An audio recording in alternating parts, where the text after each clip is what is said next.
Alors, Diallo, par rapport à cette actualité, est-ce que vous êtes d'accord quand même avec ceux qui pensent aujourd'hui que toutes les conditions sont réunies justement pour nuire à l'homme, ternir son image? Est-ce que cela ne peut pas l'amener aussi à se radicaliser, à ne plus Bon, avoir confiance en cette justice? bon, en fait, je pense que moi, si c'était moi le conseiller de Cellou, j'aurais eu le conseil de venir se présenter, mais M. Cellou Dalein Diallo a des raisons évidentes de ne pas se présenter. Je ne suis pas en train d'expliquer qu'il est en train de s'éloigner de la justice, mais ce de quoi s'agit-il, il est beaucoup plus convaincu que le droit ne va pas être dit. Il y a des dossiers qui le prouvent. Sa maison, sa maison sa maison a été détruite, Démoli. démolie, alors qu'il y a un procès en cours. Deuxièmement, le contenu du dossier. Rien ne semble le joindre à ce dossier. Aujourd'hui, la détermination de la CRIEF qui, dans un élan que la justice c'est la boussole, on ne peut pas comprendre l'idée qu'il a signé l'acte de vente de Heure Guinée en disant qu'il est opposé. Il a signé en tant que ministère technique. Il n'a pas vendu. En réalité, il n'est pas mêlé dans la vente. Il a quand même des raisons, un ordre de doute. Et finalement, la meilleure façon pour lui, c'était de venir dire, mais c'est facile de dire aux autres de se prêter à la prison, de venir, s'il est un homme malade, diabétique. Donc si vous dites, c'est facile pour lui de venir, il faut venir, il faut aller en prison. C'est facile de dire ça, mais ce n'est pas facile de le vivre. Et d'ailleurs, les personnes qui sont à l'extérieur ont montré leur efficacité. Alpha Condé a été tous à l'extérieur. Après les élections, c'est lui le président de la République.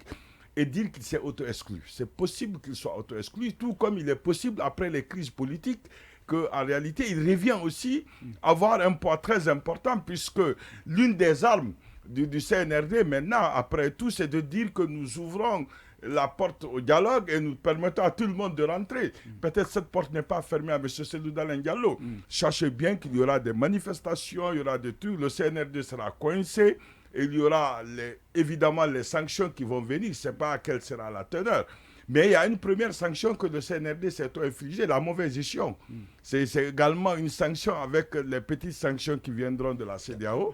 Les petites sanctions? Oui, en fait, vous savez que les sanctions que nous allons vivre et celles que le Mali aurait vécu ou vivent en ce moment, vous savez, ce n'est pas les mêmes sanctions. Nous avons un port, nous avons des ressources.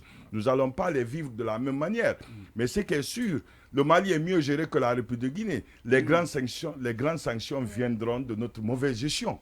En réalité, De nous la serons transition. en cours d'argent, en tout. Et finalement, il faut ouvrir la porte, il faut retourner, il faut reculer.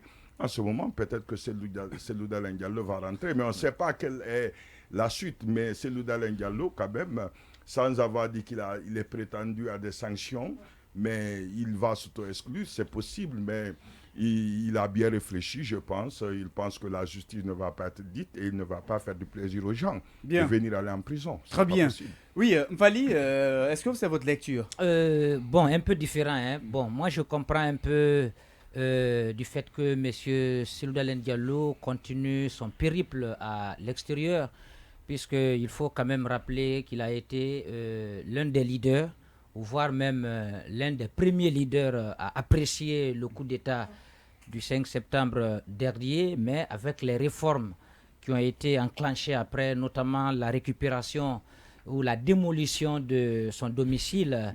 Et pendant que l'affaire était Pendante à la justice. voilà, pendante devant les juridictions, on a vu les machines se déployer de ce côté. Et je comprends un peu, peut-être qu'aujourd'hui, il ne fait pas confiance trop à la justice. Il pense que il y a une machine qui est en branle aujourd'hui contre certaines personnalités. Mais au-delà de toutes ces considérations, à tort ou à raison, je pense que M. Cellou Dalein Diallo, aujourd'hui, quand même, fait partie des leaders qui sont pressentis diriger ce pays.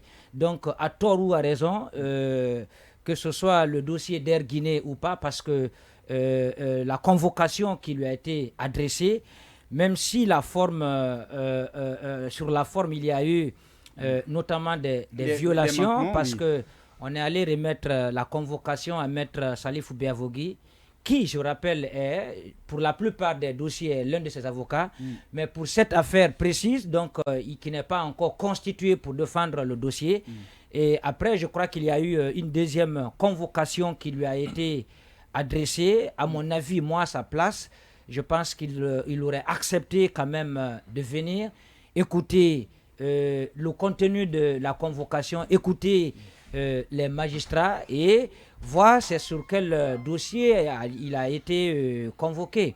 Parce qu'une chose reste claire, ça risque d'être un malheureux précédent. Si aujourd'hui il refuse de venir répondre à la justice, supposons que demain il devient chef de l'État, il devient président de la République en Guinée, est-ce que quand quelqu'un d'autre le fait, quand quelqu'un d'autre emprunte la même démarche, qu'est-ce qu'on va dire? Donc moi je crois qu'à tort ou à raison, sur certains dossiers aujourd'hui, il doit accepter de venir dire sa part de vérité, et ça pourrait même l'aider à laver son honneur, parce qu'il a quand même été, et jusqu'à présent il est présenté pour certains comme un paragon, comme un véritable architecte, donc, qui a participé donc, à la dilapidation donc, des fonds de l'économie guinéenne. Donc c'était une occasion, une aubaine pour lui de venir se faire blanchir, de dire sa part de vérité. Bien que nous connaissons déjà tous, les rapports ont été publiés, notamment au temps de M. Dadis qui s'était prononcé sur le dossier. Les rapports existent, nous les avons lus. Donc je pense qu'il doit encore il doit accorder le bénéfice du doute à la justice pour venir vraiment laver son honneur. Bien. Oui, Yacine, c'est vrai qu'il y a tous ces aspects qu'il faut prendre en compte, mais est-ce que le fait que cette convocation arrive alors qu'il était déjà en tournée, est-ce qu'il était obligé d'écourter pour uniquement venir répondre? Je fais partie de ceux qui ont dit ici que Cellou avait tout intérêt à faire face à la justice pour que son honneur soit lavé. Après, à quel moment la convocation est venue? Moi, je trouve que la convocation, elle vient quand la justice pense que c'est nécessaire. Cependant, Cellou a des signaux que nous autres, nous n'avons pas. Et, tu sais, tu te présentes devant la justice quand tu as l'impression que le droit va être dit. Mais lorsque tu constates qu'il y a un acharnement et que tu te rends compte que tu ne peux pas faire face à une justice équitable, c'est tout à fait normal que tu ne te présentes pas. Et à part Cellou, il y a des gens qui sont en prison qui n'ont rien à faire. Là-bas, les Kassoris sont en prison jusqu'à aujourd'hui.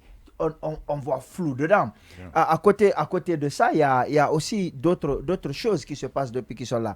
Il faut rappeler qu'aujourd'hui, même si la justice décernait un mandat d'arrêt international, Interpol ne l'exécuterait pas. Parce que, oui, non, j'en viens parce que ça s'apparente à un procès politique, ça s'apparente à un acharnement. On se rappelle qu'un mandat d'arrêt international avait été décerné à Baouri, qui venait jusqu'au Sénégal ici, mais il repartait sans problème. Ça veut dire quoi? Même s'il partait dans les grandes... Il partait en France parfois, il partait aux États-Unis, mais jamais on l'a arrêté pour dire on le met à la disposition de la Guinée. Dans le même cas, n'oubliez pas qu'on avait arrêté Toumba pour le ramener, c'est Interpol qui l'a ramené. On a ramené le petit Tamsir, c'est quand même Interpol qui l'a ramené. C'est dire encore une fois que la situation de Cellou, elle est complexe. Il y a beaucoup de choses qui se sont passées. Diallo a rappelé la question de son domicile. Mais il n'y a pas que ça. Il y a une loi qui a été votée au temps d'Alpha Condé où on disait que les délits économiques, au-delà de 3 ans, on ne peut pas poursuivre les auteurs. Les crimes de sang, c'est au-delà de 10 ans. Mais le CNRD a fait sauter ce verrou. Et vous constaterez aussi que Air Guinée, c'était plusieurs avions. Cellou est impliqué dans la vente d'un seul avion.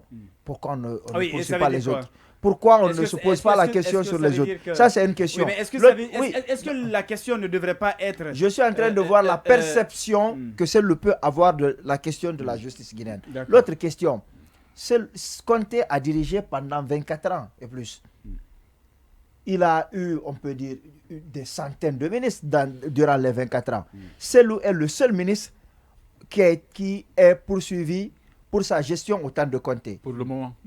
Non, alors je dis pour le moment, oui, mais il y a les Kassoris qui sont poursuivis, mais c'est pour leur gestion au temps d'Alpha Condé. Ce n'est pas pour leur gestion au temps de Conté. On n'a même pas fini d'élucider ce qui s'est passé au temps d'Alpha Condé. On va chercher ce qui se passe il y a combien d'années et puis on lui dit de venir. Donc je comprends que Cellou estime qu'aujourd'hui, à date, il ne peut pas bénéficier d'une justice équitable. Surtout que dans son sens, le CNRD n'a pas écouté la justice.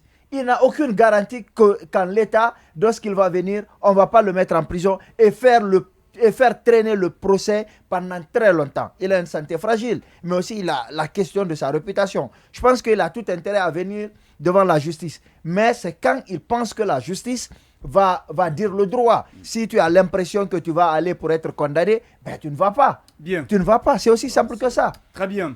Vous l'avez sans doute compris, vous êtes dans votre émission Le Grand Oral. Le Grand Oral, c'est une émission qui vous parvient chaque dimanche quand il est 13h sur la pendule centrale de Joma Média, cette émission d'analyse, de décryptage et de commentaires qui vous aide donc à mieux cerner les faits marquants de l'actualité. À présent, on s'intéresse à cette actualité. Le FNDC exige désormais la publication de la liste nominative des membres du